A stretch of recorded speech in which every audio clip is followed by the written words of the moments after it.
Podcast do Amazônico. Podcast do Amazônico, iniciando hoje. Bom dia, glorioso dia. Hoje é de manhã, porque quem manda aqui são os convidados e a nossa ilustre jovem convidada, Adriana Faria, cineasta, roteirista, diretora de cinema. É pontual e escolheu de manhã. Então eu vou começar aqui desejando um grande ano, um grande dia, uma ótima semana, louvando Nossa Senhora de Nazaré, de quem eu sou devoto. Bom dia, glorioso dia, com Deus a Virgem Maria, amém. Querida, prezada Adriana, muito obrigado por ter vindo aqui. Obrigada, seja bem-vinda. Você já é tão nova, já tá famosa, premiada. Eu já vou dar um cavalo de pau aqui. Temporada 3, podcast do Amazônico, ano de eleição presidencial, Copa do Mundo. Será que vem o Hexa? Alô, Carleto! Eu já vou, nessa ressaca da derrota do Flamengo, que merda. Eu já vou começando aqui dando um cavalo de pau e se eu estiver cometendo uma gafe, um erro, paciência. Tu ganhaste foste premiado em Gramado ano passado? Isso. Ganhaste um Kikiko? Kikito. Kikito! Ganhaste, qual foi? Me conta essa tua façanha aí. Parabéns logo, de antemão. Obrigada. Ano passado eu lancei o meu terceiro curta-metragem, que se chama Boiúna, que é inspirado na história da Cobra Grande. Então a gente levou, né, essa inspiração, é uma narrativa contemporânea, inspirada nessa narrativa indígena, né? E a gente levou 3 Kikitos, na verdade. O de melhor direção, que foi para mim, o de melhor atriz, que foi compartilhado pela primeira vez entre 2 atrizes, que é a Jennifer Santos e a Naemi, e o de melhor fotografia também, que foi pro Thiago Pelage. Todo mundo é paraense aí da tua tropa? Todo mundo paraense. E cadê esse Kikito, menina? Kikiko? Tá lá em Kikiko? Kikito com T. Com T de Tony. E cadê? T Por que tu não trouxeste pra gente mostrar aqui? Tem que fazer aquela coisa do pilhado. Bota o dedinho aqui, aparece bem aqui o Kikiko dela, Kikito. Ele é pesado. E vem cá, me diz uma coisa. Carregando. Tu te surpreendeste? Foi uma surpresa? Foi uma surpresa, mas ao mesmo tempo foi uma surpresa assim, nossa, verdade, eu mereço. Porque foi muito trabalho, né? Eu passei 7 anos trabalhando nesse projeto, 6 anos escrevendo, desenvolvendo, colocando em laboratórios, que são espaços de consultoria, e 1 ano produzindo, que foi a partir da Lei Paulo Gustavo, né? Que nós conseguimos captar o financiamento para realizar o filme. Então, assim, foram muitos anos de trabalho. Então, quando eu ganhei, ao mesmo tempo que eu fiquei surpresa, porque os outros concorrentes eram muito fortes, né? Mas eu senti que era um reconhecimento do meu trabalho, Com sabe? certeza, parabéns novamente. Me diz uma coisa, para que ninguém é obrigado a saber, quem não é do teu ramo, como é que funciona, Paulo Gustavo? É imposto de renda? Empresa que renuncia o imposto e paga pro projeto? A Lei Paulo Gustavo, ela surgiu no contexto da pandemia, certo. Na verdade. Ela é uma lei emergencial à cultura que, inicialmente, os artistas poderiam receber uma espécie de auxílio emergencial e depois ela virou um edital. Então, a gente aplicou o projeto, né, concorreu, foi super competitivo, inclusive. Teve a Lei Paulo Gustavo municipal e a estadual. E nós ganhamos as 2. Então, por isso que foi possível, inclusive, fazer o projeto da melhor maneira possível. O orçamento total foi de R$270 mil. E, assim, para você realizar um curta-metragem de uma maneira satisfatória, mesmo que seja um curta mais simples possível, é uma média de R$100 mil para você conseguir realizar. E aí, no caso dessa lei, ela aconteceu essa única vez, né? E é isso, ela foi uma construção de anos, desde a pandemia, mas ela só foi realizada, de fato, a gente foi contemplado no final de 2023 e teve o ano de 2024 para executar o projeto. Perfeito, mas me diz uma coisa, qual é a origem desse recurso? É do Tesouro Nacional, do Tesouro Estadual, do ISS no município, do ICMS no estado? Não, de onde vem essa grana? É um recurso federal que foi da época realmente da pandemia, assim, Não é renúncia fiscal, não há é renúncia fiscal. Tá, e tu já tem, me fala um pouco do teu currículo na área de cinema. Desculpa, quantos minutos tem o teu curta?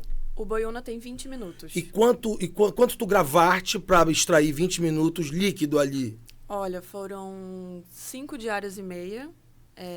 De total de material gravado, eu não lembro muito bem, assim, mas eu acho que tinha por volta de 20 horas, talvez. Um longa-metragem também é essa média ou ainda é mais, por ser longa? É bem mais. 40, assim. 50 dos 60 horas? O mínimo que eu acho viável de gravar um longa seriam 3 semanas. E dá um aperto no coração de ter de tirar uma cena que tu queria que entrasse? Mas ter de escolha de Sofia e vai tirando? Assim, a gente sempre fala que o filme tem 3 momentos de roteiro, né? Quando a gente escreve, quando a gente grava, porque quando a gente grava já cai algumas coisas, e na montagem. E aí, na montagem, é o filme que você vai ter mesmo, porque é o material que você gravou, não tem como Essa mudar. industrialização do teu... É um documentário? Não, é uma ficção.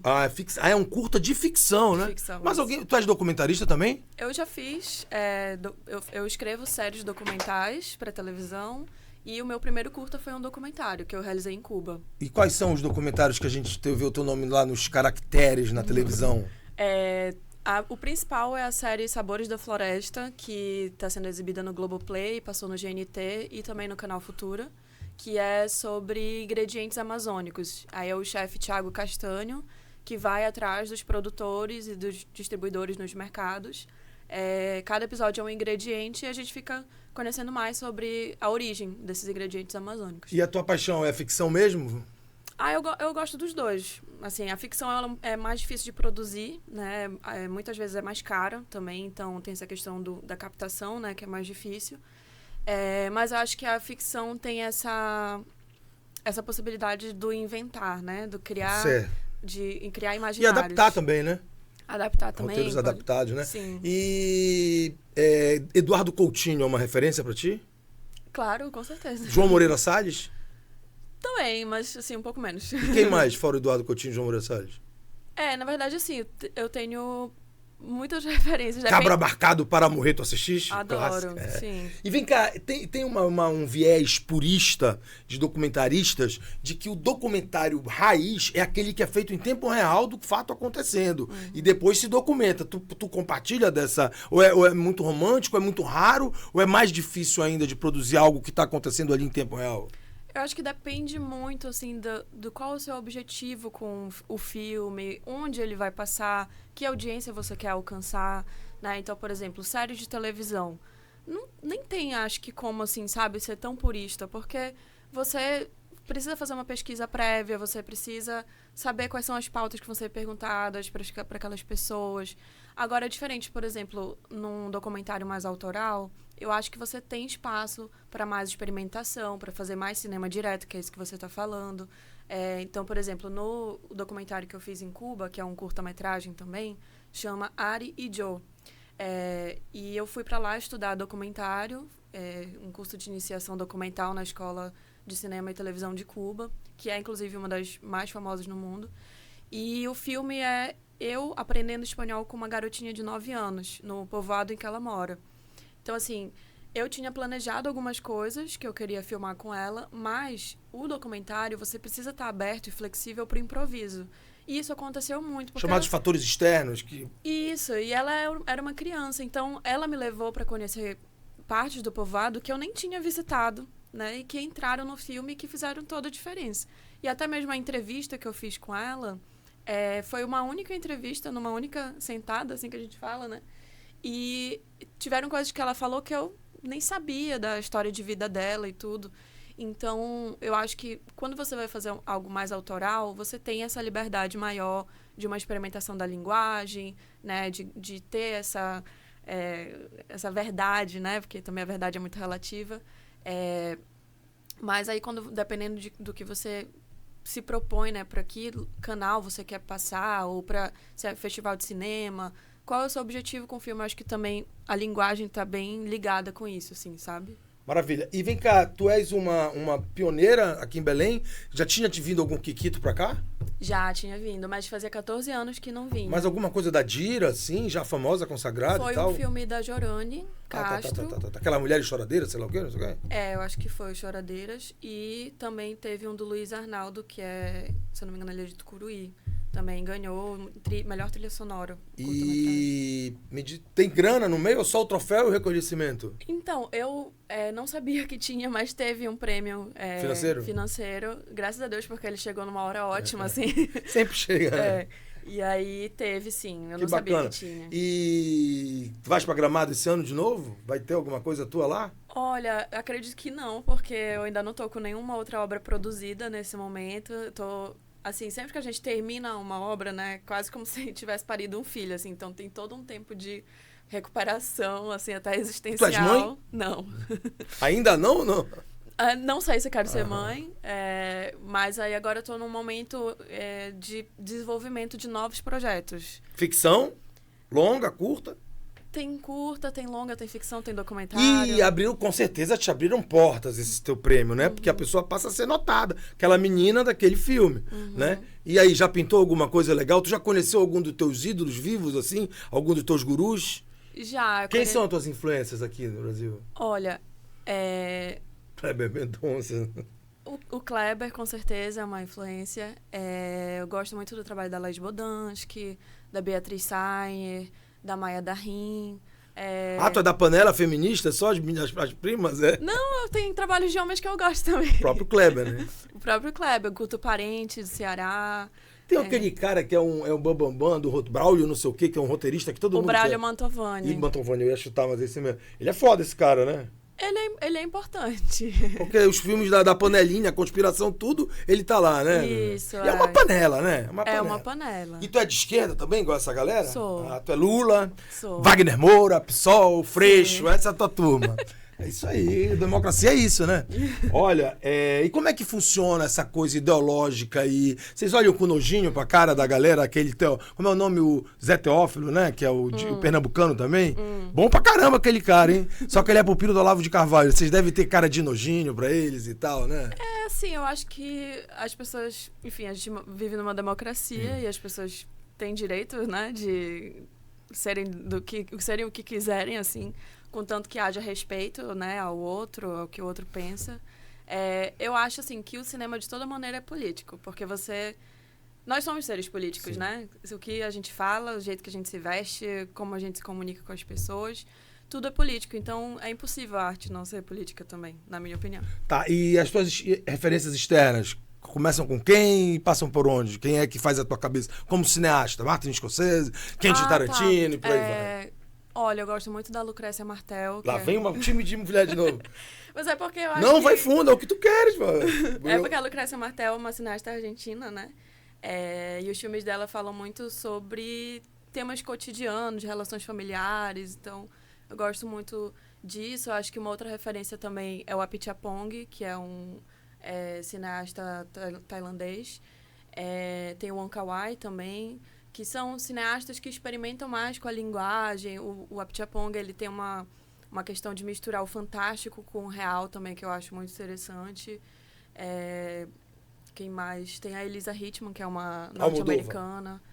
Eu gosto do Almodóvar, mas assim, não é um dos meus preferidos, assim, não. E o Tarantino pra ti não é porrada? Eu acho que o Tarantino, quando eu era adolescente, gostava mais. Hoje em dia, eu já acho algumas coisas problemáticas, mas assim, eu acho que ele consegue experimentar com a ação, né, e com cenas de artes marciais, por exemplo, de uma maneira incrível. Mas ele também, nada é novo, assim, né, ele chupa muitas coisas de outros cineastas anteriores.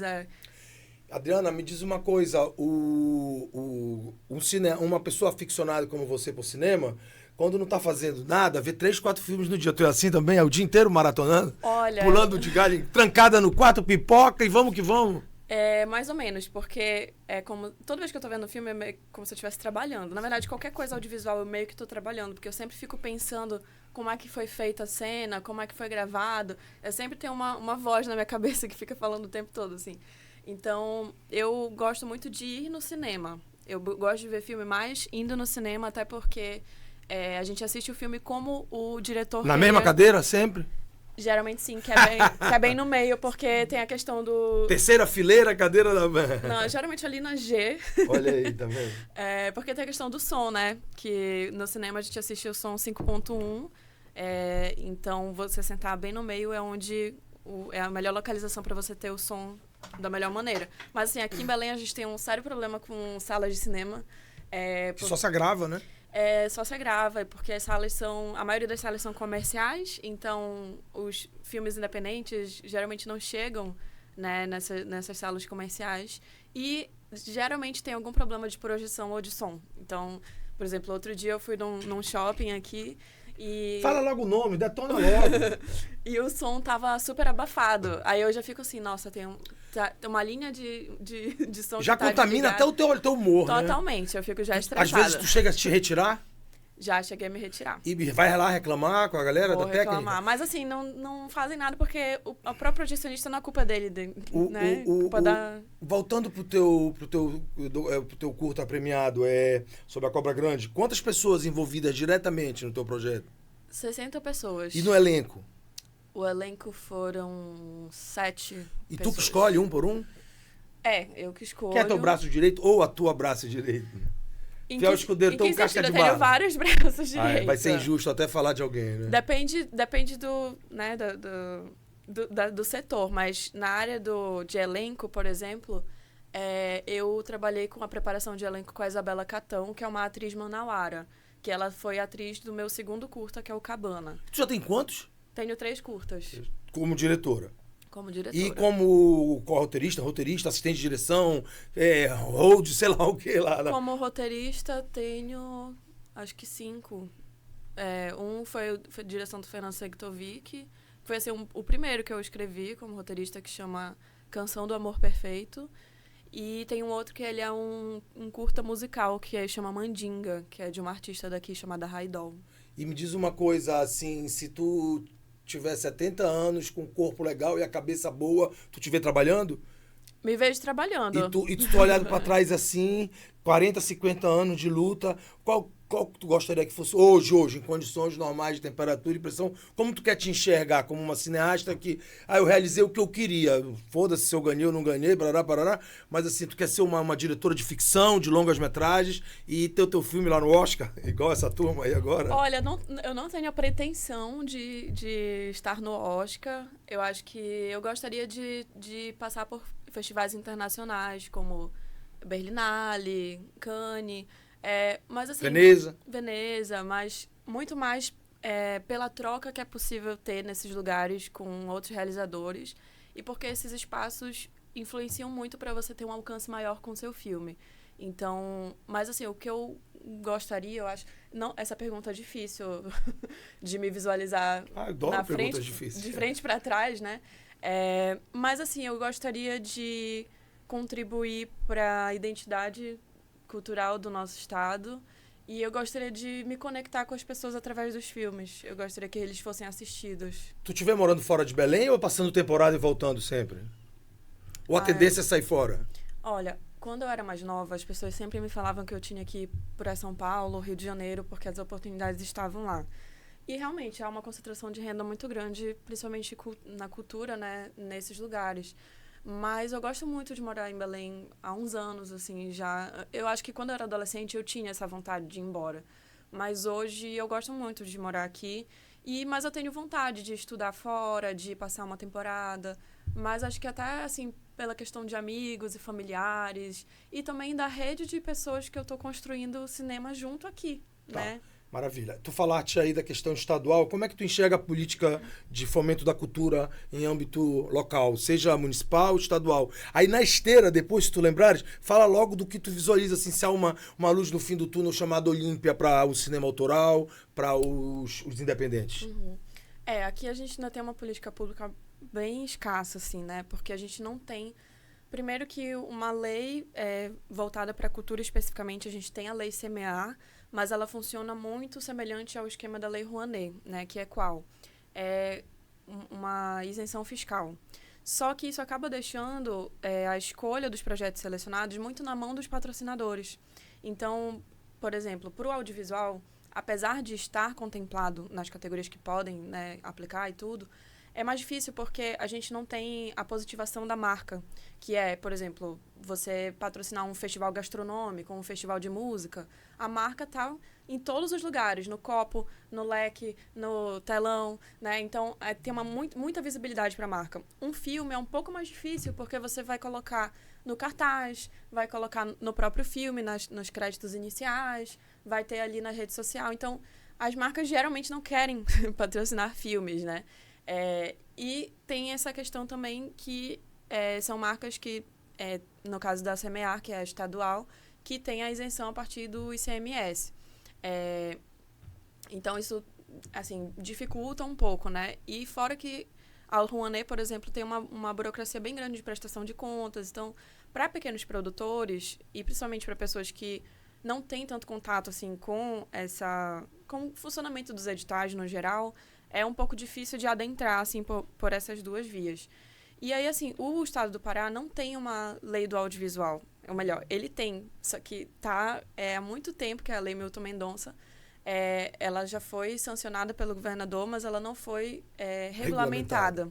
E tem muitos anos isso já, né?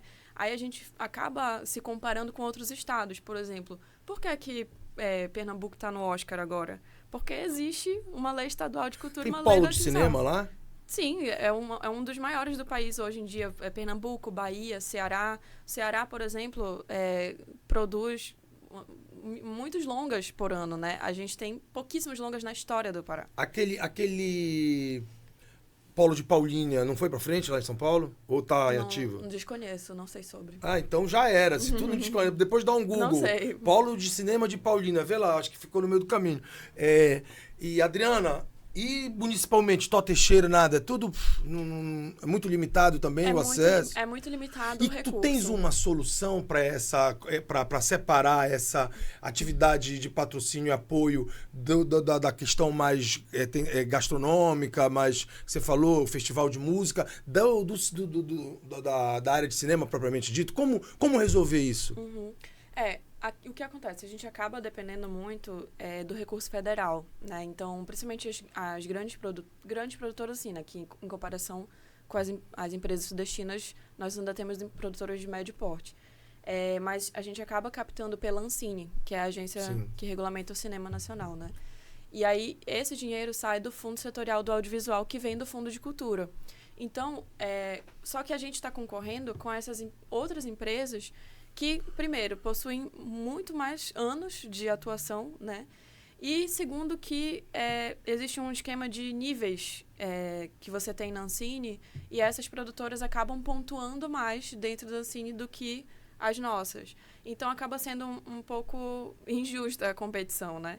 Mas eu acho que estadualmente isso poderia funcionar de uma maneira semelhante. A gente ter um fundo de cultura e ter um fundo específico de audiovisual. Porque o que acontece é que o audiovisual ele é uma arte muito mais cara do que muitas outras, assim.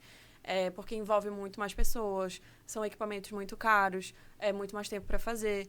Então, eu acho que realmente precisaria haver um fundo de cultura com essa lei do audiovisual, que seria a Lei Milton Mendonça, que a gente já vem, né, batalhando por ela há muito tempo, regulamentada e funcionando, operando. E essa tua visão é da tua turma, dos teus colegas, produtores, diretores? Acredito que sim. Vocês estão em uníssono? E vocês têm lugar de fala? Vocês já expuseram isso ao Poder Executivo, à área de cultura? Sim. E promessas que não saíram ainda do... Assim, eu sou aí uma terceira geração, mais ou menos, do cinema daqui, né? A primeira geração que eu vejo, assim, vem desde ali do... Líbero Na verdade, do eu Chado? já sou uma quarta geração. Eu acho também, Líbero do Chado. Mas, assim, que vem... assim, mais ativamente falando sobre política pública é a geração do Fernando Sektovic, da Jorane Castro, da Ziene Castro. Tem um pouquinho anterior do Moisés Magalhães, do Ronaldo Passarinho Filho, né? Isso. Então... Ismaelino Pinto. Ismaelino, o próprio Paz Loureiro também fazia cinema, né? Então, é uma coisa de muito tempo que a gente vem falando, né?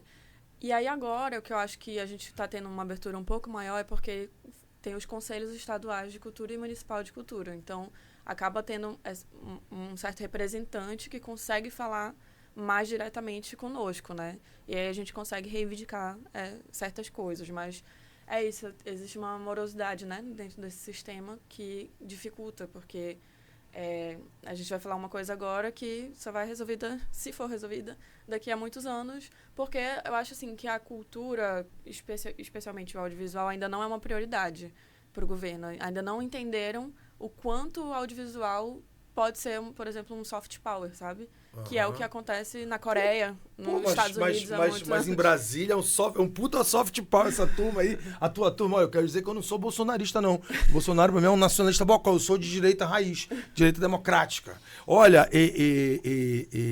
Adriana, fazer uma provocação já pra ti. Tu estás aqui, né? Perder essa oportunidade. Tu falaste aí em musical, não sei o que e tal, e falaste em audiovisual. E a gente tem uma diva aí, uma grande artista, ai meu joelho, chamada Fafá de Belém, que tá fazendo 50 anos de carreira. Por que tu não une o útil ao agradável? Faz um documentário sobre a Fafá, aí mistura, aí pega a grana da galera pra fazer o show dela e por trás um make-off, um documentário sobre essa grande artista politizada, mulher de vanguarda. Olha, Fafá, olha essa moral que eu te dou aí, Fafá, pra variar. E, enfim, pô, bora furar essa bolha. Vocês têm que furar essa bolha, né? Porque o cinema, ele é vida. O cinema, ele é, além de arte, ele é um pouco do retrato de uma sociedade, de um país, etc e tal. E, enfim, vocês não podem parar. Agora, voltando aí um pouco na tua trajetória, quando tu foste pra Cuba... tu ficaste em Havana ou tu te deslocaste pela ilha? Eu passei uma semana em Havana e depois eu fiquei em San Antônio de los Baños, que é como se fosse um município, assim, a 1h30 de Havana, que é onde fica a escola. E aí eu fiquei muito na escola mesmo, porque era para ser uma imersão. E qual é a tua... Eu sei que, claro, vai ter o teu olhar pessoal com ideologia no meio, mas qual foi a tua impressão sobre uma ditadura sanguinária que... oprime seus filhos, seus opositores por crime de opinião no paredão, etc e tal. Tu passaste lá no lugar onde eles matam os caras porque falou que o Fidel era ladrão, que o filho tava torrando dinheiro na Europa, etc e tal? Ou vocês meio que botam o negócio de cavalo, que botam em cavalo aqui e não olha pra nada das mazelas de um regime tirano? Eu acho que eu passei muito pouco tempo para conseguir ter uma visão tão ampla. Eles fazem uma maquiagem também nos caminhos que vocês andam, para não ver a pobreza, os desvalidos famintos. Olha, por exemplo, eu consegui perceber, vivendo na escola, assim, a questão do embargo, né? Como impacta, principalmente na alimentação. Então, a alimentação da escola era bem restrita, assim. Dieta forçada.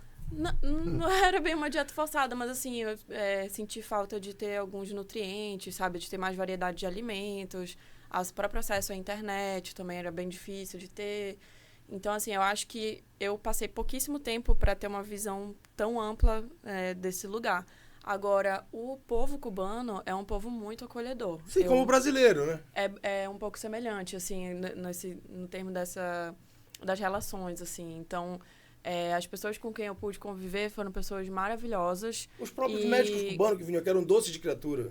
E por exemplo, no filme que eu fiz, né, eu passei muitos dias indo nesse povoado que chama Pueblo Textil, que era onde tinha uma fábrica de tecido norte-americana e que hoje em dia os prédios que os trabalhadores moram pessoas ali, né.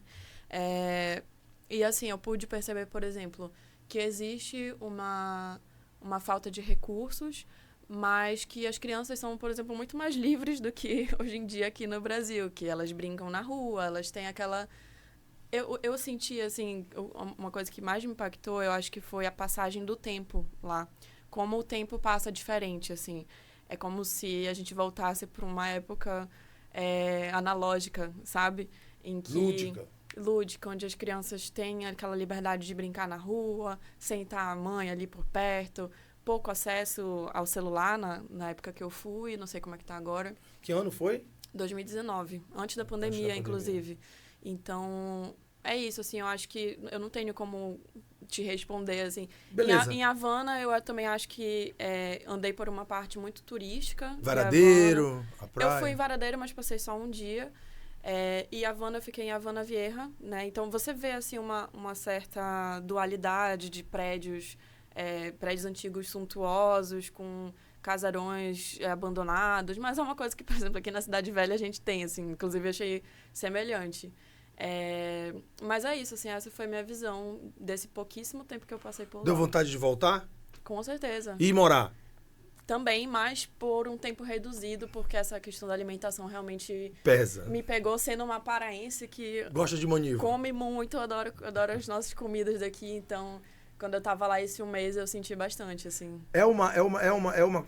Tá no teu radar um dia falar um pouco sobre essa questão gastronômica, essa exuberância, essa riqueza, essa nossa coisa que pulsa o nosso pescado maravilhoso, as inventividades do índio. Isso tá no teu radar também, falar dessa característica da nossa região, da nossa terra? Dos indígenas, né? Tudo.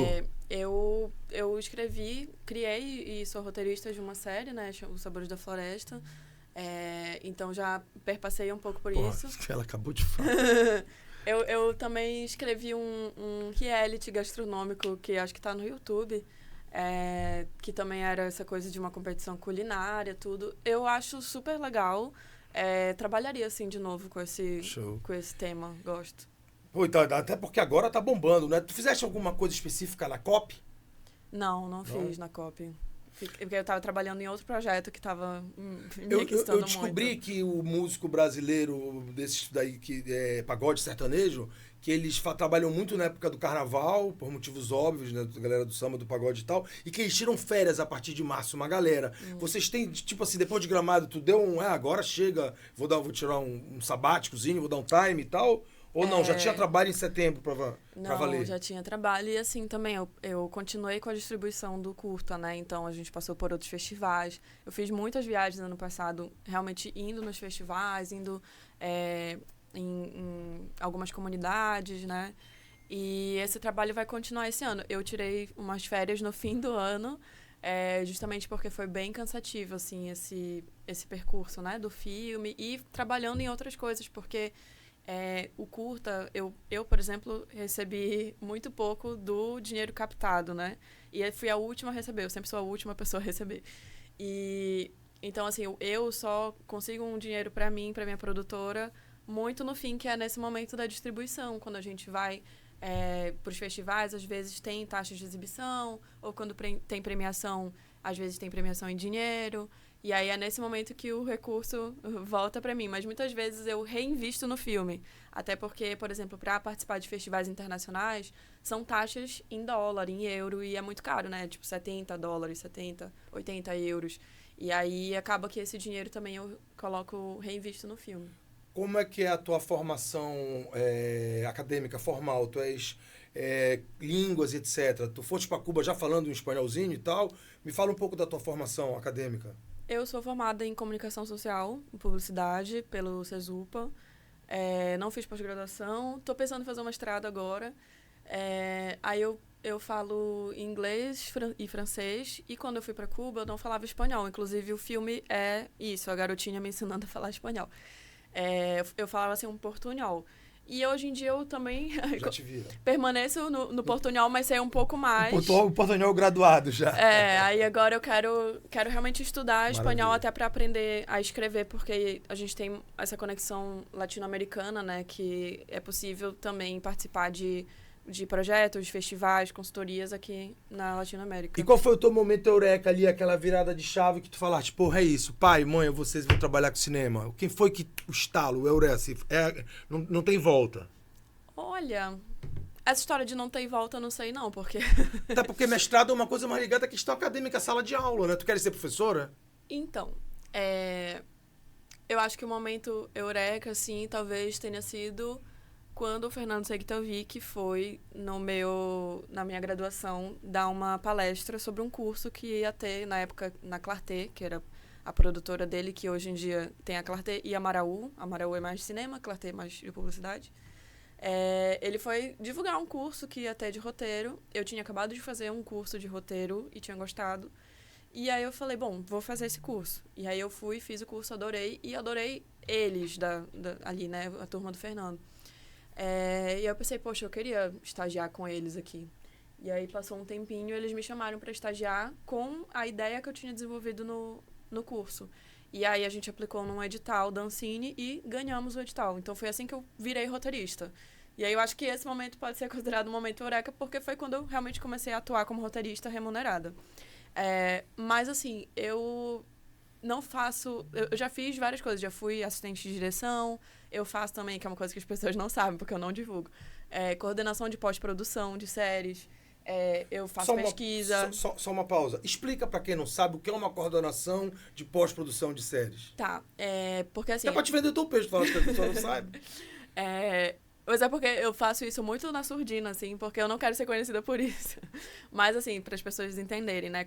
Depois que a gente grava, tem toda a parte da pós-produção. Quando a gente grava é a produção e depois tem a pós.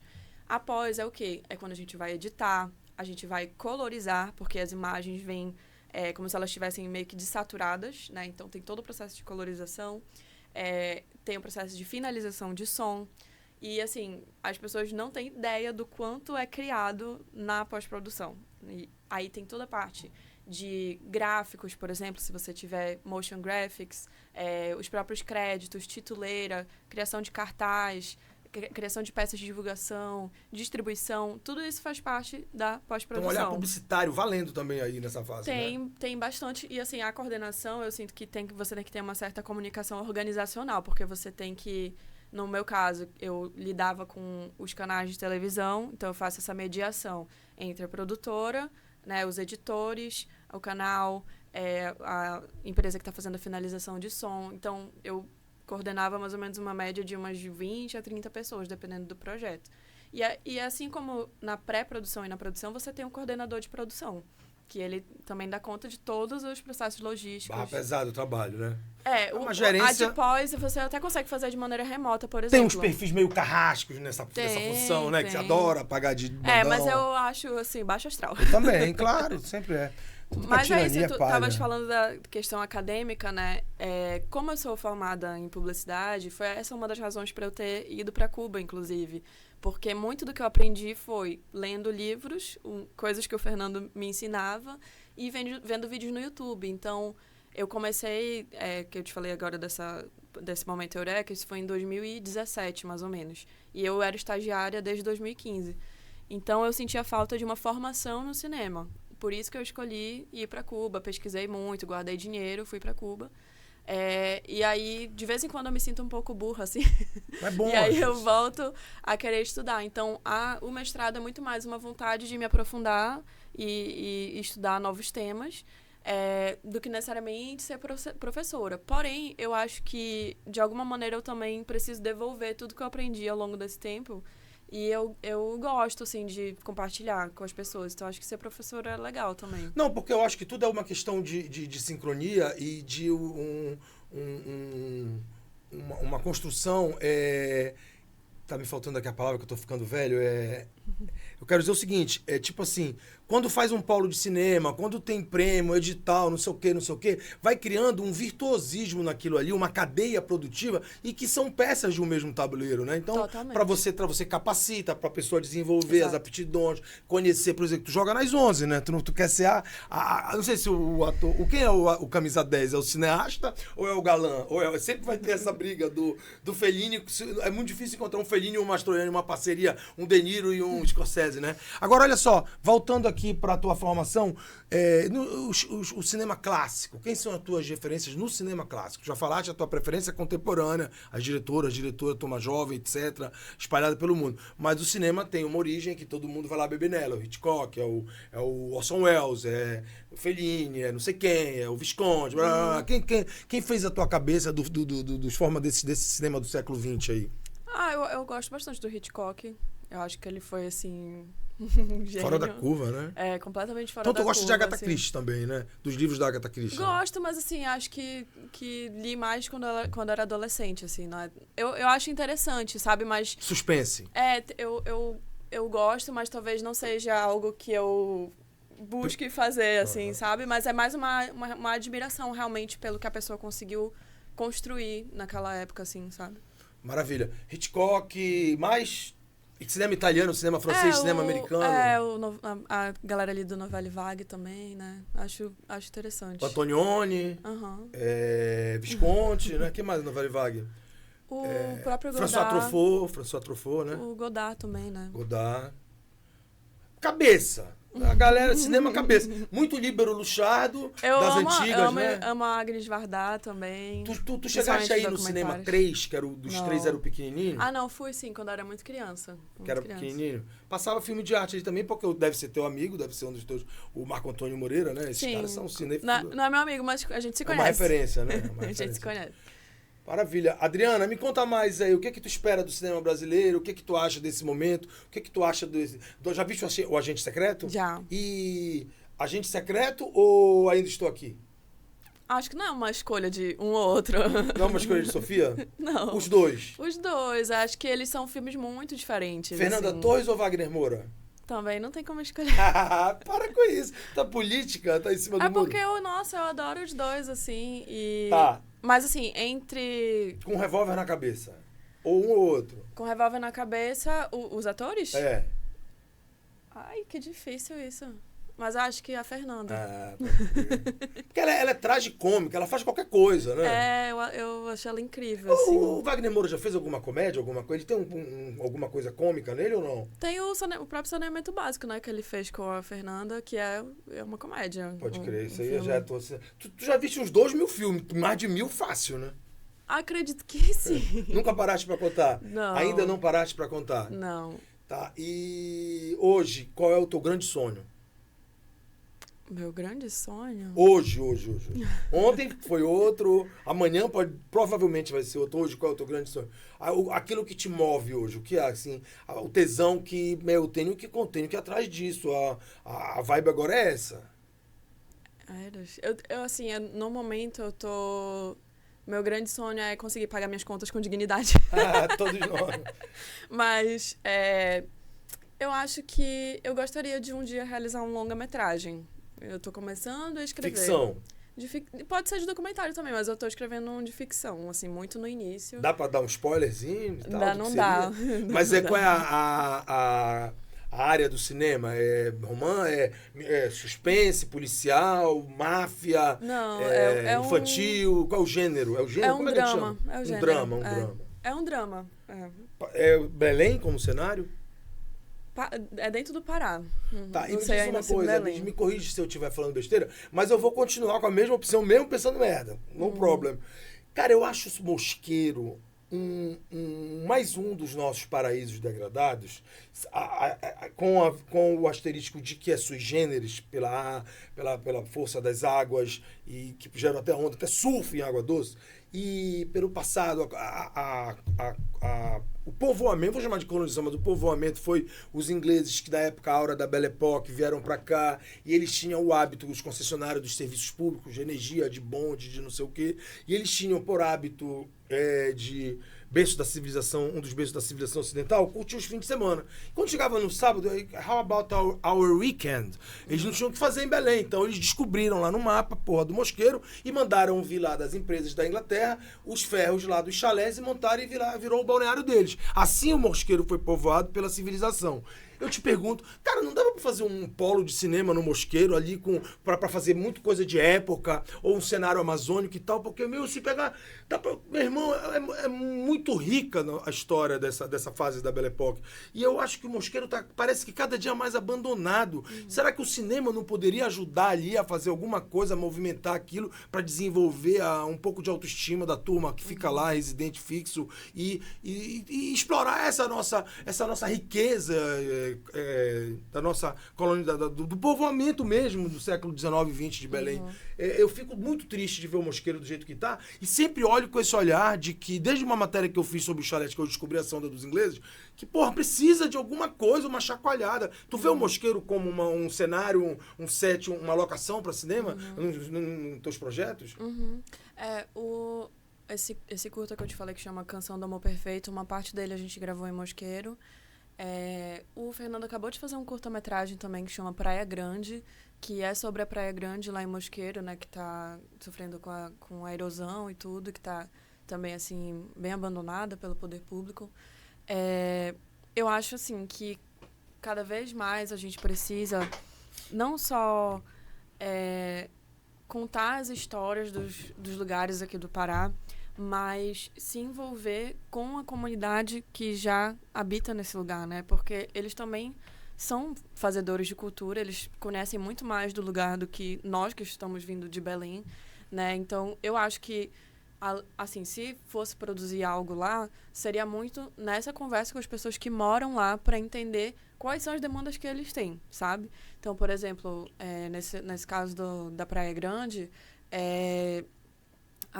no filme tem, assim, o filme é sobre a perda do pai do Fernando, né, e como o Mosqueiro era esse lugar que eles iam justamente nas férias, né, como a família dele se conheceu, os pais dele se conheceram lá e tudo. Então, eu acho que muitas pessoas têm memórias relacionadas a afetivas, exatamente, relacionadas a Mosqueiro, mas eu acho que nós aqui de Belém sofremos menos com essa degradação de Mosqueiro do que as pessoas que moram lá, né? Então, eu sinto muito isso, assim, de se a gente fizer algo lá, que seja em conversa com essa comunidade que já está lá e que enfrenta essas questões diariamente, né? Por aí, é isso aí. Tão jovem, já antenada na estrada, 10 anos, mais de 10 anos já de estrada, 10 né? anos, Falaste aí que hoje teu grande sonho, como qualquer pessoa comum brasileira, pagar as contas em dia, os boletos e tal. Tu mora com teus pais ainda ou já mora só? Não, me amiguei. Ah, tá. Então os boletos estão mais... Os boletos estão fortes, Tá. E tu forte. tem irmãos? Tenho uma irmã mais velha. Ah, ela é normal? Ela Medicina, direito? Ela é psicóloga. Ah, tá. Então tu que foi fora da caixinha ali, pai, quero fazer cinema. Mãe, quero fazer cinema. Eu... Talvez... eu tenho uma prima também que faz cinema, mas ela é da parte da família da minha mãe e ela mora pro sul. Mas, assim, o meu bisavô, ele escrevia poemas e o meu avô também escrevia poemas. Então, acho que talvez... Já me perguntei disso, assim, de onde que veio. Tu te vês como autora também de livros? Então, eu entrei no cinema, entrei em tudo isso, na verdade, porque eu sempre gostei de escrever. Eu escrevo, desde que eu aprendi a escrever, eu escrevo. Tu tens algum livro publicado já? Não tenho livros, não tenho nada publicado, mas assim... Mas escreve. Escrevo para processar a vida. Eminentemente uma redatora, uma escrivinhadora. Antes de tudo. Função precípua. Redatora. Exatamente. E tu gosta da poesia, do conto, da prosa? Gosto de tudo. Ah, então tu joga na... Agora, pô, tu foge, ela é política, essa menina. Um autor que te marcou, ou uma autora, ou vários. Olha, ou alguns, ou algumas. Eu vou te falar assim, o que recentemente eu li, assim, eu gostei muito dos livros da Socorro Racioli, que é uma autora cearense. Eu acho que ela consegue escrever personagens que... porque eu gosto que quando o personagem te cativa, e aí quando tu vê, tu já tá dentro da história, sabe? Uhum. E li também a Ana Maria Gonçalves, Um Defeito de Cor, que pra mim é uma história... É história brasileira, entendeu? Você precisa ler pra você ser um cidadão melhor, assim. Ela tem a tua idade? Ela é mais velha? A Ana Maria Gonçalves, não. Ela é mais velha e ela, inclusive, acabou de virar uma imortal da academia. Tô mais por fora que o Bigo de Vedete. Eu parei na Adélia Prado, na Raquel de Queiroz, na Benusa Leão, na Clarice Lispector. Vou esquecer gente que eu amo aqui. Não sei nem quem é essa imortal. Deve ter passado no meu radar. Bom, todo dia a gente tem que aprender um pouco, né? E olha, vou insistir. E dos clássicos, Carlos Drummond de Andrade, Rubem Braga, Otto Lara Rezende, Nelson Rodrigues. O Nelson Rodrigues. Manuel Bandeira. Eu gostava muito de ler Machado de Assis. Esse é o maior de todos, né? E Fernando Pessoa também. Já foste em Portugal? Já. Essa de Queiroz, um tempo desse tinha um papo que tinha um neto ou bisneto na cidade velha do Essa de Queiroz. Se ouvinte, eu acho que foi o Ismaelino que botou numa coisa dele, sei lá. Adriana, e tu te ressente da tua geração, tu te sentia um pouco fora, assim, não era aquela coisa sistêmica da caixinha, de colegas de colégio, de colegas do eixo da... A gente é a nossa interação social, né? A nossa vizinhança, a nossa família, nosso colégio, nosso curso de inglês, o clube que eventualmente a gente vá, o clube que eventualmente a gente torce, né? Isso é que forma o nosso meio, né? O nosso mundinho. Tu tinha essas afinidades ou tu via que tu era um pouco... a turma só queria saber do modismo e tal, a tua geração, e que tu já tinha essa curiosidade, ou tu tinha um grupinho já que curtia um sarau, uma coisa menos dentro da caixinha? Não, os meus amigos sempre foram bem normais. Direito, medicina, arquitetura, como engenharia? tu falaste, mas o que acontece? Eu fiz balé durante 12 anos, então eu comecei... Acho que eu tinha uns 5 anos, mais ou menos. Balé clássico, moderno? Balé clássico. E aí, quando eu estava um pouco mais adolescente, contemporâneo também fiz. Então, eu acho que o balé puxou, assim, bastante. A minha mãe fez ginástica rítmica. Então, e ela também é psicóloga infantil. Então, psicopedagoga infantil, na verdade. Então, ela sempre influenciou muito, assim... pra gente ler, fazer... Ela me colocava em aula de desenho, de dança. Então, eu acho que quando eu era criança, eu fui uma criança muito livre para criar. Eu estudei também numa escola com método montessoriano, que também tem... Peteleco. No Peteleco. Então, também tem esse estímulo à independência, à autonomia, né? Então, eu acho que a minha infância foi uma infância muito rica, assim, de vários estímulos artísticos, sabe? Eu acho que foi ali, assim, que isso foi... criado. E aí, as minhas amizades são pessoas muito diferentes, assim, mas eu acho que no balé foi que eu, assim, eu achava que eu ia ser bailarina. Tu ainda amas o balé? Eu continuo achando muito bonito tudo, mas acho que também tem um outro lado do balé, que é esse rigor, né, da disciplina, tudo, que causa certos traumas, assim, também. Eu tenho outro transtorno de ansiedade generalizada, que com certeza veio dessa época, assim, do balé. Então... Transtorno de ansiedade É a generalizada. TAG. E tu toma alguma coisinha pra acalmar?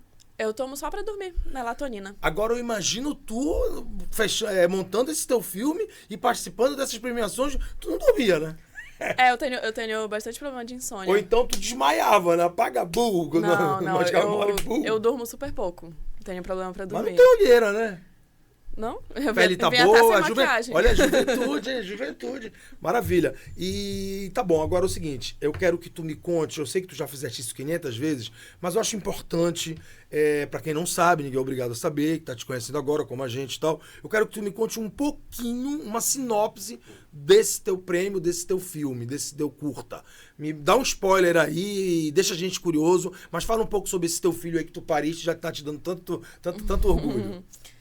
Então, o Boiúna conta a história da Mara, que é uma menina que volta daqui de Belém para uma ilha junto com a mãe dela.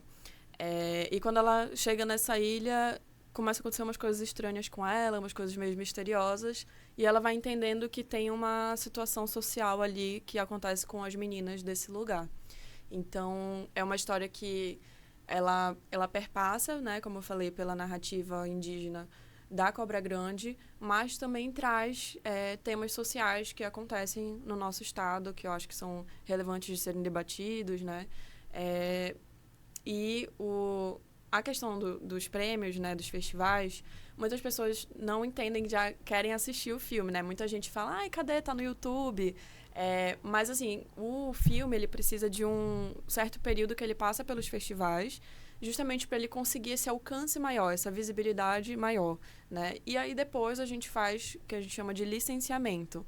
Então, posso licenciar, por exemplo, a TV Cultura do Pará, como eu licenciei meus outros curtas. E aí a gente ganhou um prêmio de licenciamento e o filme vai estar disponível esse ano no streaming do Itaú Cultural Play, que é uma plataforma gratuita. Você só tem que fazer um cadastro. O meu filme anterior, que chama Cabana, tá lá também.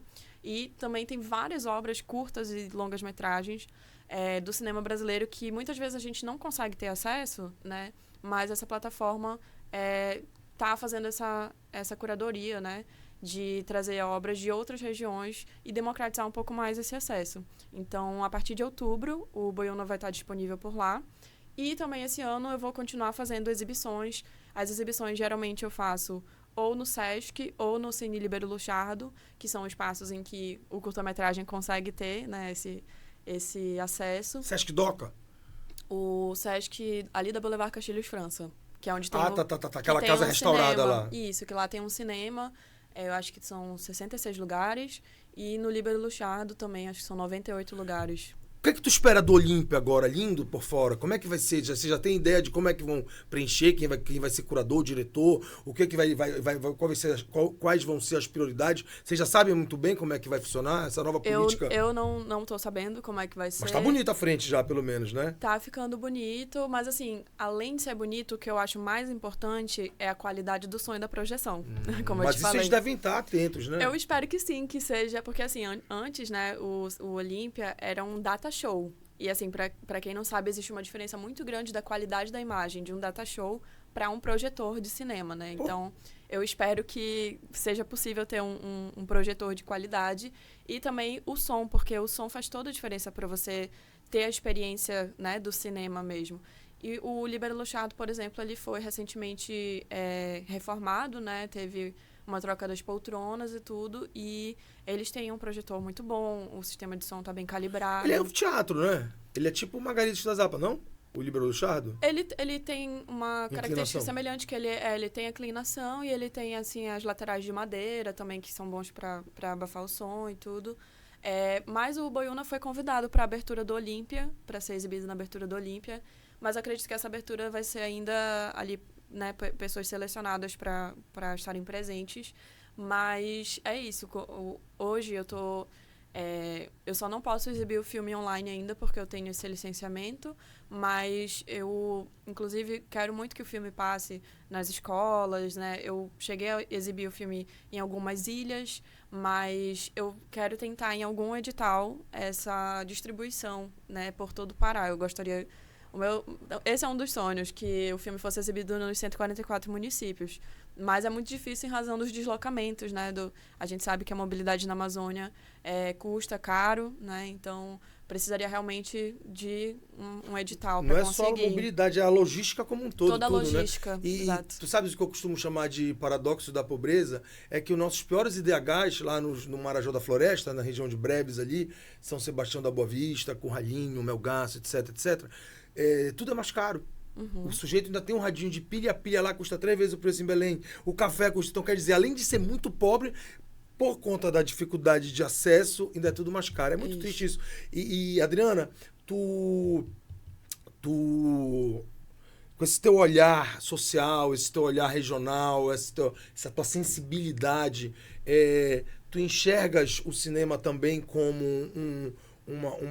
uma porta de abertura da mobilidade social? Por exemplo, se tu vai abrir uma seleção para formar tua equipe para um novo projeto que tu conseguiste a grana, tu tem um olhar para aquele que na hora de escolher o currículo, tu observa quem precisa mais do que o outro, se eles têm mais ou menos a mesma formação, tu opta pelo mais pobre para dar uma oportunidade e tal. Tu tem esse olhar, tu entende que tu pode fazer uma diferença na vida das pessoas que não tiveram os privilégios que nós, criados aqui em classe média e tal, tivemos na nossa vida? Uhum.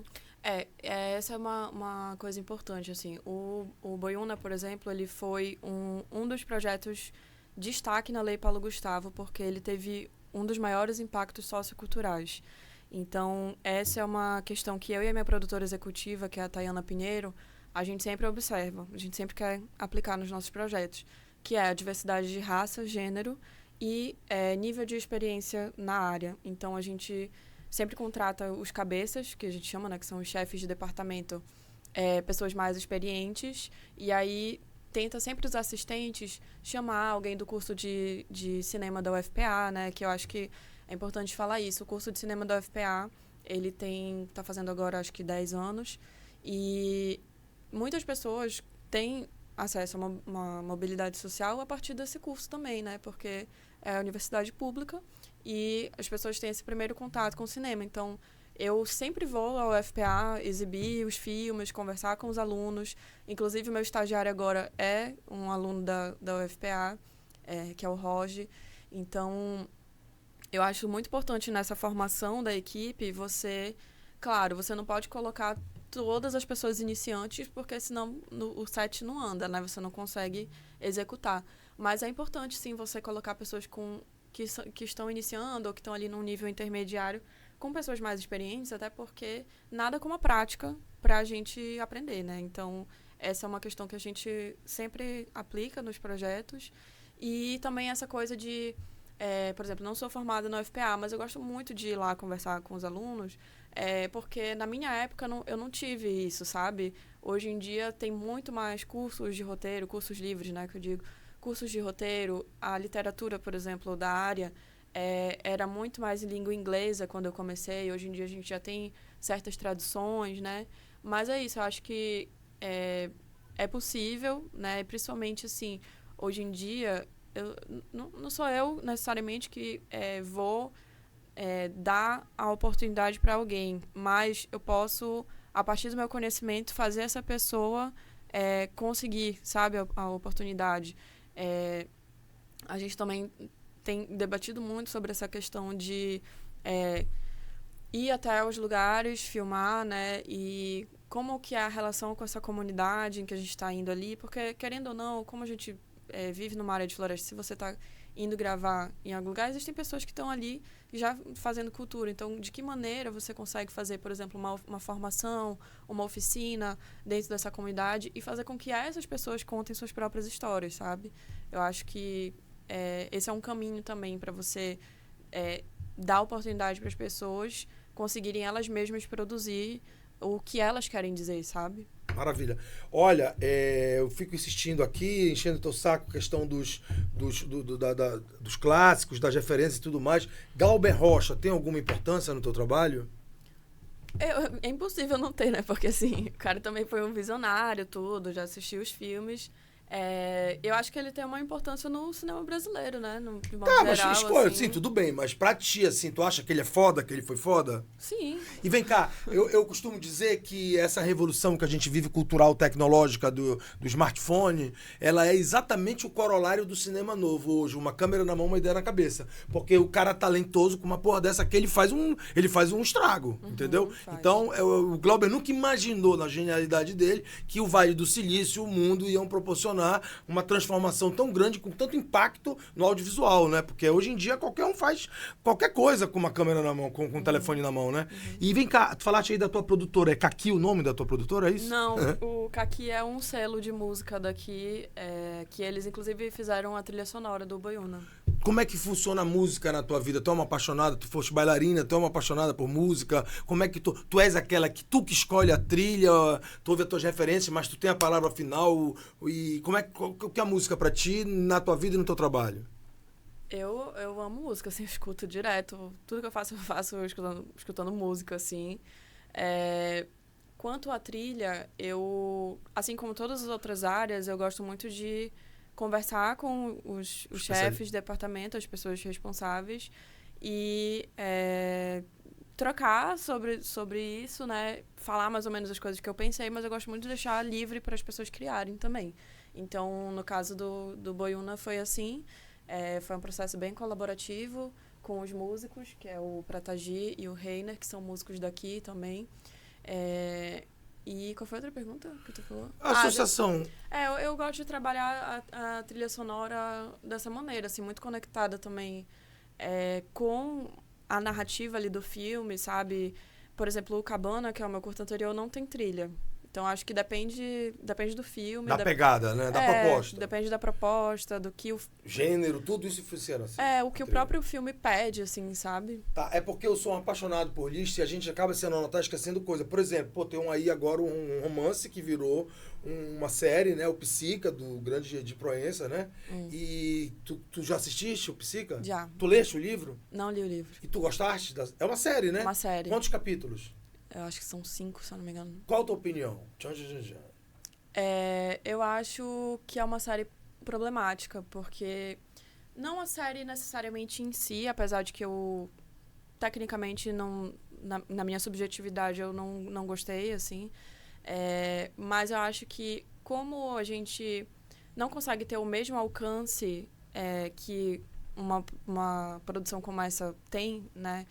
É muito difícil, por exemplo, é mais fácil a gente produzir um filme a partir de um edital, por exemplo, e lá na frente, no futuro, licenciar para o Netflix, do que a gente fazer uma produção original Netflix, né? Então, esse alcance, ele acaba criando uma competição injusta. E bombou, né? De novo, bombou, porque né? eu acho que, assim, qualquer coisa que explore a miséria na Amazônia bomba, né? Porque esse é o tema que atrai as audiências, né? A violência na Amazônia, a exploração, porque esse é o tema da história da Amazônia, né? Nós fomos colonizados e é isso que choca, né? Através do choque que atrai. Mas eu acho que, assim, em termos de produção, né? Inclusive, o Boiuna estava sendo gravado mais ou menos no mesmo período dessa série. E, assim, acaba que é uma produção que vem de fora, né? Vem de uma produtora de fora e quer aplicar, de certa maneira, as lógicas da produção de lá. E aqui nós temos outras lógicas, inclusive de relações com as pessoas, né? Então, muitas vezes, não só essa produção, né, especificamente, mas eles trazem os chefes de departamento de outros lugares e acabam delegando as assistências para os profissionais daqui, que são muito capacitados, muitas vezes não recebendo o valor que, se fossem assistências de outros lugares, receberiam, né? Então, eu acho que, para além do tema da série, da técnica, tem essa questão produtiva também, sabe? Que é como se fosse uma nova colonização, assim. Vem com esse olhar colonial narrativo, mas também de produção, sabe? Comercial. Comercial, E a tua produtora, ela é uma produtora que executa os teus projetos ou tu atende o mercado publicitário, tu tens investimento em teus equipamentos? Como é que tá? Como é o nome da tua produtora? A minha produtora é muito recente, eu criei ela ano passado, se chama Água de Rio. o que acontece? A minha produtora sou eu e o meu estagiário. Mas o que eu faço coproduções com a Maraú Filmes, que é do Fernando Segtovic, Thiago Pelais, Tayana Pinheiro e Brenda Silvestre. Porque eles têm essa estrutura, né, de equipamentos, de administrativo. É uma produtora que tem muito mais tempo que a minha. Tem estúdio também? Agora não, mas eles estão pretendendo ter, assim, futuramente. Mas é isso, é uma empresa que já tem muitas produções e tudo, então eu sempre faço... Uma quilometragem já, né? Exato. E a Conspiração Filmes ainda é a maior do Brasil? É uma das maiores. Porque eles fazem mercado publicitário, né? Direto, Sim. né? Eu Bancões, faço... a panela ali da turma do Walter Salles, né? De uma parceria ali com aquele, como é? Andrucha, né? O marido da Fernanda Torres, Andrucha Waddington, né? Tiver aquele cenário do Rio, o aterro do Flamengo, acho que tá quase igual a Nova York. Tudo é filmado ali de bancão, de indústria automobilística. Eles pegam aquelas luzes, aquelas pistas maravilhosas do aterro e fazem tudo ali quase, né? São Paulo. O mercado publicitário, assim, aqui em Belém a gente tem bastante demanda, né? Mas eu geralmente faço mais a parte de roteiro institucional. Que é, eu como sou formada em publicidade, né? Eu cheguei a ser redatora publicitária. Praticamente a minha graduação inteira era como se fosse o estágio de redação, mas não era estágio, porque eu pegava contas grandes e tudo. Então, eu tenho essa formação de publicidade que me permite fazer roteiros institucionais para ONGs também. Então, funciona mais como uma prestação de serviço, né? E a partir do momento também que eu me torno diretora, eu também posso dirigir, mas até agora não apareceu para dirigir publicidade, assim. Mas dirigiria. Tem algum curso porrada, assim, que é tipo em Cuba, tipo Espanha, tipo Nova York, Tribeca, filme, sei lá o quê? Uma coisa que tá no teu radar, assim, quando eu tiver um tempo e tal, uma grana sobrando, eu vou fazer o tal do curso do fulano lá na Itália, sei lá onde, alguma coisa que quando tu ouve falar, pô, esse cara conhece, ele formou não sei aonde. Tem uma grande referência para ti que tu pode ainda sentar nessas mesas escolares e dedicar um time? Cita aí quem são tuas referências. Olha, eu acho que tem vários espaços assim, né? Eu gostaria de fazer o mestrado de Cuba, que é um mestrado que ele dura 6 meses lá e mais 6 meses remotamente, que é um mestrado para você desenvolver um longa-metragem. Então, é uma experiência bem imersiva, né? Você tem aulas, aí você assiste filmes do mundo todo, e os professores tem professores cubanos, mas muitos professores de fora vão para lá e ensinam, assim, uma semana, cada matéria, assim, né? Então, eu acho que é um mestrado bem interessante. Os próprios laboratórios dos festivais, né? Por exemplo, tem um festival de Roterdã, que tem um laboratório interessante. O próprio Berlinale também tem, que você vai para o Berlinale Talent. E aqui no Brasil a gente tem uma iniciativa que chama Projeto Paradiso, que é como se fosse uma instituição que apoia o talentos brasileiros do cinema. Iniciou, se eu não me engano, só com roteiristas, mas agora tem roteiristas, diretores, produtores, e eles sempre estão abrindo bolsas para editais de festivais internacionais. Então, tem várias propostas deles lá que são super interessantes, assim, de participar de residências artísticas e tudo. Então, assim, não tem... Acho que a que eu mais tenho em mente, assim, é a de Cuba, por eu já ter ido lá, saber como é imersivo e tudo mais. Mas qualquer um desses, assim, que é associado aos festivais, acho que é interessante porque você consegue não só... claro, trocar com realizadores do mundo todo, mas também entender melhor essas lógicas dos festivais, dos mercados de cinema também, que você consegue fazer rodadas de negócios, né? Porque, querendo ou não, é isso, é uma indústria, você vai lá vender seu peixe, né? E tem produtoras, tem canais do mundo inteiro que estão ali para... tem fundos, né, internacionais também, que você consegue para captar e conseguir fazer seu filme. Então, eu acho que geram conexões interessantes, assim, sabe? Em termos de estudo, tem também a Fulbright, que é também uma instituição que proporciona uma bolsa para um mestrado em arte nos Estados Unidos. E aí, quem também tem mais esse olhar mais comercial, de séries de televisão, são espaços interessantes também, que aí você escolhe qual universidade, você escolhe 3 universidades e a universidade te escolhe, né? Então, tem a NYU, a Columbia, University of South California também, que são referências. A minha sobrinha tá estudando lá.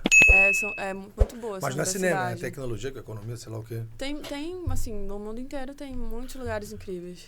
Eu queria que tu tivesse clareza, Adriana, de que quando eu te faço essas perguntas é porque eu te vejo como uma menina que está inspirando outras meninas, muitas delas na adolescência, que quando vier a querer fazer Cesupa, já vão ter oportunidade que tu não tiveste do curso de cinema da Federal e tal. Então, tu és uma jovem precoce que está inspirando gente aí e que ainda vai inspirar muito. Então, essas dicas às vezes são alguém um dia vai te, não por causa dessa entrevista, desse bate-papo, mas em outras plenárias, etc, que vão te perguntar, um dia vai bater alguém, olha, lembra aquele dia que, pô, eu queria te agradecer, porque as pessoas precisam dessas dicas de ouro e tal, né? Então, e tu que estás aí com uma carreira tão brilhante, tão bonita, já tão nova, premiada e tal, vai ser sempre uma referência, já é, né?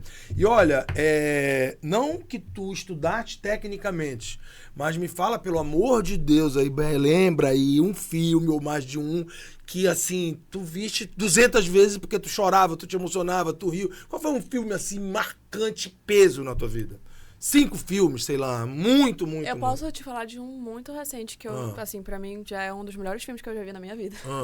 Que é o Valor Sentimental, que vai concorrer agora ao Oscar, que é do Joaquim Trier, que é um cineasta norueguês, assim.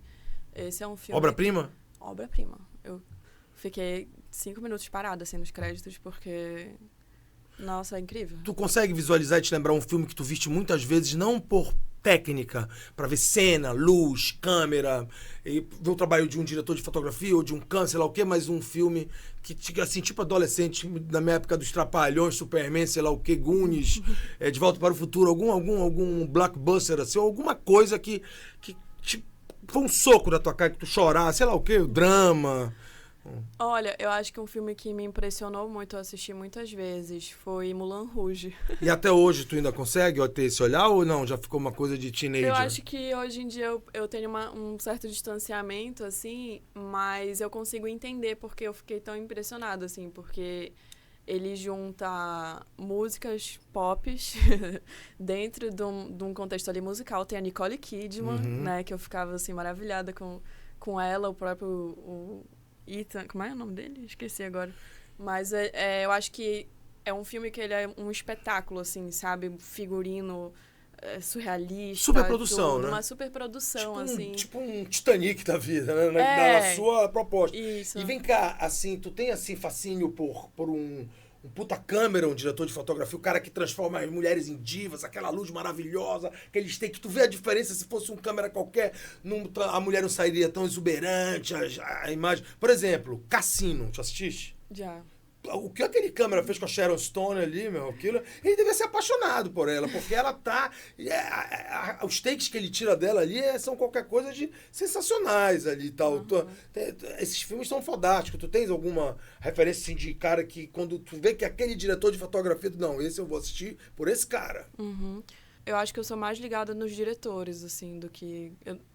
Eu fico vendo os nomes e tal, mas tem hora que eu esqueço, assim, já quem é, sabe? Mas tem uma galera, assim, realmente das antigas de Hollywood que eu fico...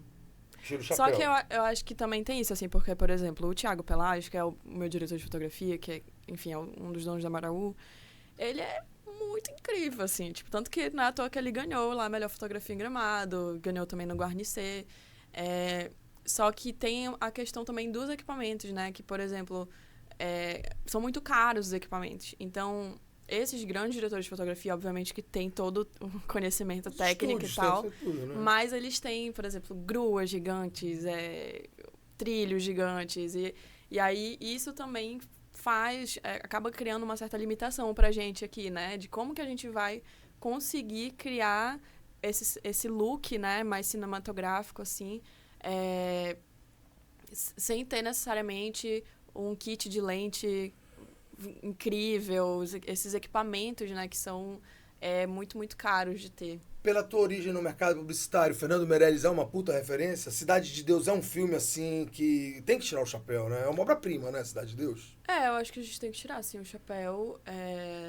Foi muito importante, né, na história do cinema brasileiro, assim, o alcance que teve, enfim, a maneira como é filmado, tudo. Mas eu acho que não sei se coloco ele nesse lugar assim, pra mim. O que tu acha da adaptação dele, do Saramago? Não Saiu vi. sobre a cegueira, não foi? Vi. Ah, não sei. E o dos Dois Papas, tu viste? Vi. Anthony Hopkins e o... Eu acho um filme ok, assim, Sabe o que meio que tu ia falar? neutro. Uma gíria da tua época, da tua geração, eu achei fofo. O Dois Papas, é fofo. É fofo, é. Olha, então quer dizer que o Fernando Meirelles não é essa bola toda pra ti? Assim, não tá no teu panteão dos teus heróis do cinema nacional? Não, O Tropa de Elite. também não. Mas o Wagner Moura tá foda ali como Capitão Nascimento, né? Mas o Wagner ele é Moura, muito, ele é genial, ele né, é cara? genial. Ele é Qualquer genial. coisa que ele for fazer. Ele é genial, né? Ele é muito bom, cara. Ele é muito bom. Ninguém é perfeito, né? Ele é psolista. Mas tudo bem. Olha só, eu tô aqui conversando com essa menina de ouro aqui, com o tio dela, Bárbara. Seu pai dela, então imagina, se o tio já é assim. Ele que tava aqui, o tio dela, Coruja, aqui, me alugando aqui no telefone. Adriana, muito legal te conhecer. Parabéns pelo teu talento, pela tua simplicidade, pela tua falta de frescura. Seja sempre assim, brilhante, simples, minimalista. Fernando, grande abraço. Parabéns aí pela essa sua cria também, pelo seu trabalho. E olha, tu é fã da Dira Paz como eu sou? Tu acha que ela é muito foda também? Sim. Tu conhece ela como pessoa? Pessoalmente? Eu acho que não sei, acho que eu nunca falei com ela pessoalmente, mas a gente já trocou, assim, pelo Instagram e tal. Acho que ela é super simples, super ela bacana, de escola dona e tal. Não uma perdoa querida, uma querida. Dira Paz, Incrível, grande Dira é uma Parabéns. das nossas gênias. Parabéns. E ela é foda também, ela é diretora, ela é o caramba, né? Ela é o caramba. É isso aí. Uma inspiração, né? Totalmente. E aí, tu Adoraria trabalhar com ela um dia. Olha aí, Peixoto, fica a dica aí, bora botar aí. Bom, galera, é o seguinte, eu com certeza amanhã eu vou achar que faltou muita coisa por conta das minhas limitações, que eu fui aqui meio no improviso, na emoção. Essa jovem estava para vir aqui há um tempo, mas como diria o grande Vinícius de Moraes, a vida é a arte do encontro, embora haja tanto desencontro pela vida, e a gente acabou se encontrando hoje. Parabéns, Adriana, continue Obrigada. aí fazendo o seu trabalho com essa sua simplicidade tão inteligente, tão cativante. Olha aí o nosso Pará indo longe. Alô, Secretaria de Estado de Cultura, vamos ouvir os conselheiros dos conselhos, do Conselho Estadual, do Municipal. Agora que o governo estadual ele é aliado do municipal, vamos fazer um polo de cinema aqui, vamos olhar para o Mosqueiro. Alô, Pablo Fará. Olha, chama a turma do cinema para uma audiência pública na Câmara, para fazer alguma coisa, chacoalhar o Mosqueiro. Olha aí, tu tens aliados, o Fernando Sektovic, a gloriosa Adriana Faria, entendeu? Então, vamos que vamos. Eu queria que tu... Eu não vou fazer bate-bola com ela, porque ela não gosta muito desse papo de bate-bola. Ela não gosta de revólver na cabeça de um ou outro e tal. Ela é plural, o olhar dela é holístico, mas eu fiquei muito satisfeito de te conhecer. Fiquei muito orgulhoso como paraense de termos uma menina de ouro aí, que não... Menina de ouro é trágico, né? Lá no filme esse é foda, o Clanice todo, hein? Sim. Esse aí tu vai fazer 100 anos gravando, eu acho, e calando a boca da esquerda caviar. Olha, viva o cinema, viva a arte, viva o balé. A galera não tem noção... chauvinista, machista, bobo, ignorante, de que balé é coisa de mulher. Pelo contrário, o balé é uma arte pura, os bailarinos são gênios, eles fazem, encantam todas as idades. Então veio uma menina aqui com formação de balé, já me salta aos olhos, porque respira a cultura desde novinha, arte com A maiúsculo, e parabéns! Conte Obrigada. com esse modesto microfone aqui para seu tio Coruja. Olha, Adriana, minha sobrinha está em tal lugar, para a gente sempre reverenciar o seu trabalho. Continue assim, sendo uma menina que dá orgulho para o Pará, depois de dar orgulho para sua família. Eu queria te ouvir, tuas considerações finais e renovar a nossa profunda admiração por gente que faz a diferença assim como vocês. Obrigada, Pra nossa Tony. alegria. Obrigada, Tony, pelo convite, né, pra estar aqui. Eu que agradeço. Foi muito massa, assim, a conversa. Acho que a gente falou de praticamente tudo, assim. I hope so. E, enfim, espero que o podcast cresça cada vez mais, tenhas mais convidados do cinema, né? Pessoas Estamos aqui às ordens. de diferentes áreas também, né? Do Que cinema, pensem diferente de mim. O que eu mais quero aqui é a gente que pense fora da caixinha. Eu acho que é muito interessante isso até para que pessoas de fora da minha bolha, né, consigam entender um pouco mais sobre como funciona o cinema, ainda mais que agora o cinema brasileiro, né, eu sinto que a gente está tendo uma certa autoestima com o cinema brasileiro, como a gente já teve com o futebol, né, e então acho que essa conexão com pessoas que não são necessariamente da esquerda, né? Que não são da bolha das artes, do cinema, é muito importante, porque são as pessoas que vão no cinema assistir filme de super-herói, né? Que vão ver filmes comerciais. Então, por que você não pode ir no cinema ver um filme paraense, né? Deus o livre, tem mais é que ver mesmo. Isso, e se a gente não tem público, a gente não faz filme para ficar engavetado, a gente faz filme para as pessoas assistirem, para as pessoas se conectarem, se emocionarem, como tu estavas falando. Então, estou feliz de estar aqui contigo, de ter essa oportunidade de falar aqui com a tua audiência. E eu convido todo mundo a assistir o Boiúna assim que tiver mais exibições aqui em Belém. Quem quiser acompanhar o trabalho da minha produtora, é Água de Rio Filmes no Instagram. Eu sempre posto lá as novas exibições, novos projetos. E é isso, espero que esse ano a gente ainda consiga ter mais exibições aí. Eu tenho 3 filhas, 3 Marias, uma é mais velha que ela, e as minhas outras 2 são de 12 e 2 anos.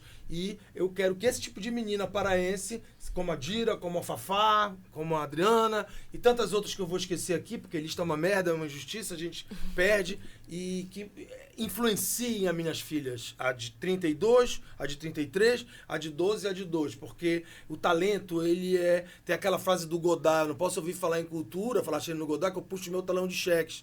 Eu parafraseio aqui ele, que eu não posso ouvir falar em talento regional, que eu já puxo meu talão, meu Pix, eu já dou eu já quero a chave Pix. Então, mesmo que modestamente. Então, viva a arte brasileira, viva o trabalho, a ralação, né? Muita ralação. A galera acha muito que é muito glamour, muito tapete vermelho. Não. E quem sabe um dia a gente já não vai ver um aplauso aí de 40 minutos em Veneza, de 30 minutos, para um trabalho da nossa Adriana. Isso pode até fazer com que nós, parauaras, voltemos a Veneza para, o meu fano, viva o cinema paraense.